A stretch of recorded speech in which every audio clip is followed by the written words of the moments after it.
Hello जय Shri Krishna friends. आजना mini vlog में तमारुं स्वागत है। सांजना 5 वाग्यानो टाइम थयो छे।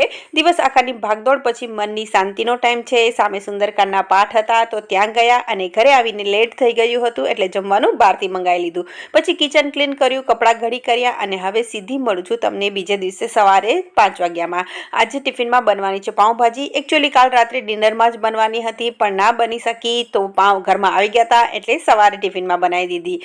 तो अहींया बधा शाकभाजी ने एक साइड बाफी लीधा और बीजी साइड ग्रेवी बनाई लीधी और बने मिक्स करीने भाजी बनाई लीधी। पार्थिलना स्कूल गया पछी घरना काम पताव्या अने सीधी मळुं छुं सवाરના 11 वागे। आखा वर्षना चोखाने साफ करी तेल दईने भरवाना हता तो सौथी पहेला तो एरंडानुं तेल गरम करी लीधुं अने पछी चोखाने चाळीने साफ करी लीधा। पछी चोखामां तेल मिक्स करी अने डब्बामां भरी अने पेक करी दीधा। तो फ्रेंड आखा वर्षना चोखा तमे केवी रीते स्टोर करो छो ते भी कमेंट करीने जणावजो। अने पछी लंच रेडी हतुं तो फ्रेंड्स आवी जाओ आज लंच करवा माटे। Thank you.